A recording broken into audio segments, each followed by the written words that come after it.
मुश्किल से मुश्किल 30% होता है। तो इस बात का घोतक है कि हमने सत्ता से नजदीकी नहीं बढ़ाई, हमें सत्ता से डर लगता है कि गोलमेज सम्मेलन के माध्यम से बाबा साहब ने 2 मत का अधिकार दिया, तो पूना पैठ के माध्यम से 1 मत का अधिकार तो उसी टाइम गांधी एंड कंपनी ने छीन लिया, और दूसरे मत का अधिकार आप स्वयं छिना रहे हो। या तो आप देने नहीं जाते, या देने जाओगे तो किसी अन्य व्यक्ति के प्रेशर में या कहने पर वहां देने जाते हो।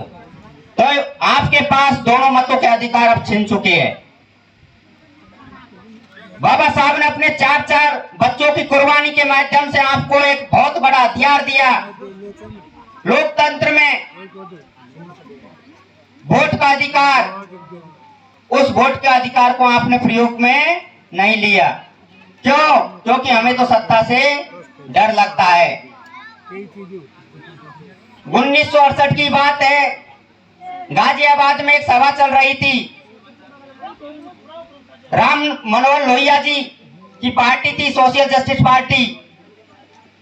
उसका प्रचार करने के लिए गाजियाबाद जाते हैं, और गाजियाबाद से उस समय जनरल सीट थी, उससे चुनाव लड़ रहे थे प्यारेलाल शर्मा।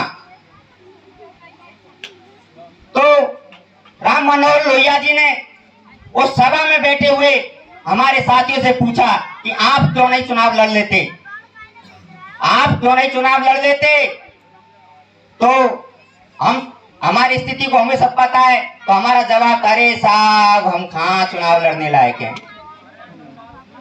साथियों बात ना करें, हम चले जाएंगे, उसके बाद कल का समय है, आप खूब बातें करना।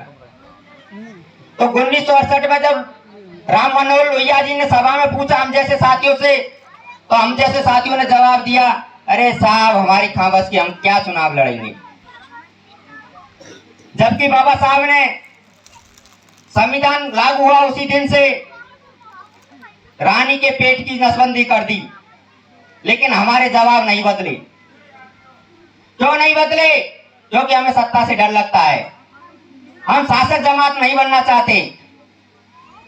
हम आज भी यही कहते हैं, अरे साहब कौन ये राजनीति के चक्कर में झमेले में पड़े।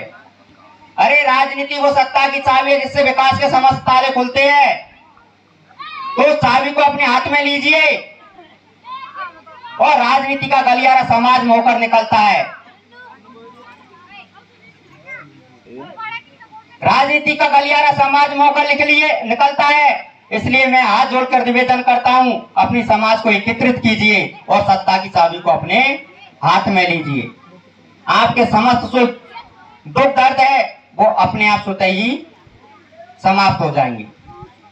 जब तक हम सत्ता और शिक्षा से डरते रहेंगे, हमारा विकास करने कोई नहीं आएगा।